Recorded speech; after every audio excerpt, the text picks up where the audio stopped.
Lambang Garuda adalah lambang pemersatu negara Indonesia. Lambang Garuda ini diresmikan pada tanggal 11 Februari 1950 dan terdapat semboyan Bhinneka Tunggal Ika yang artinya berbeda tapi tetap satu. Tapi, apa kalian tahu mengapa Garuda dijadikan lambang negara Indonesia? Di dunia ini ada dua negara yang memakai Garuda sebagai lambang negaranya, yaitu Indonesia dan Thailand. Ya, meskipun bentuknya beda sih. Banyak versi asal-usul Garuda menjadi lambang negara Indonesia. Namun, kita lihat dulu mula-mula Garuda yang dirancang oleh Sultan Hamid II. Masih belum kelihatan burung banget kan? Dan kemudian disempurnakan oleh Insinyur Soekarno. Kalau kita lacak sejarahnya, burung Garuda bisa saja terinspirasi dari burung Garuda, yaitu mitos hewan tunggangan Dewa Wisnu. Garuda makhluk setengah burung setengah manusia yang pemberani, dan karena Garuda dianggap sebagai lambang kemakmuran. Jadi sebelum Indonesia, ada juga yang memakai burung Garuda sebagai lambangnya,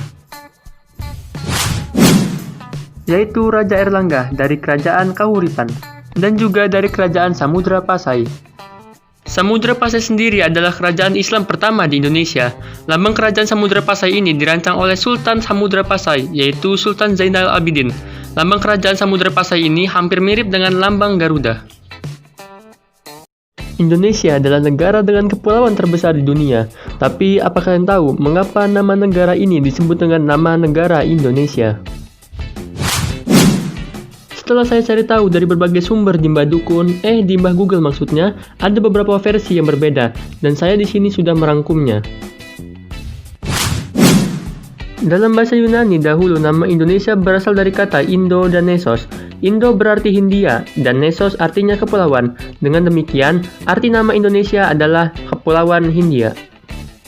Kronik-kronik bangsa Tionghoa menyebut kawasan ini sebagai Nanhai, yang artinya Kepulauan Laut Selatan. Berbagai catatan kuno, bangsa India menamai kepulauan ini Dwipantara, yang artinya kepulauan tanah seberang. Nama yang diturunkan dari kata dalam bahasa Sanskerta, Dwipa artinya pulau, dan Antara artinya luar seberang.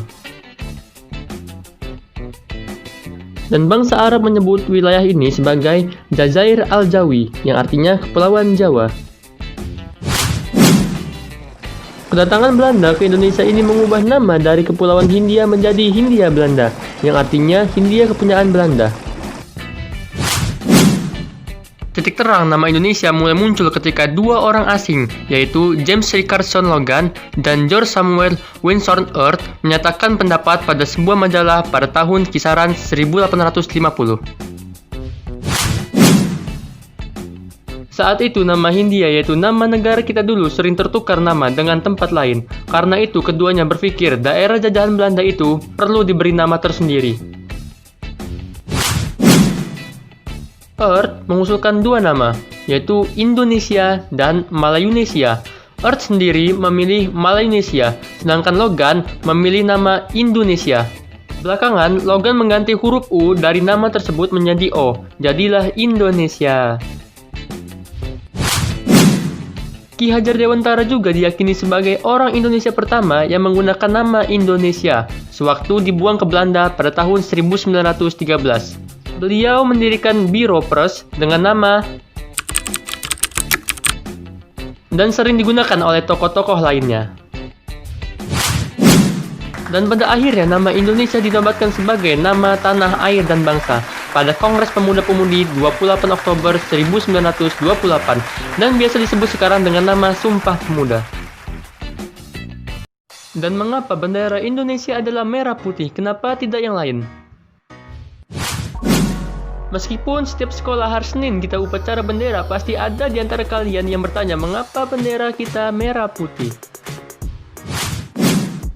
Asal-muasalnya, bendera merah putih dapat dikatakan berasal dari kerajaan Majapahit pada saat itu. Panji yang mereka gunakan adalah bendera yang hampir mirip dengan bendera Indonesia.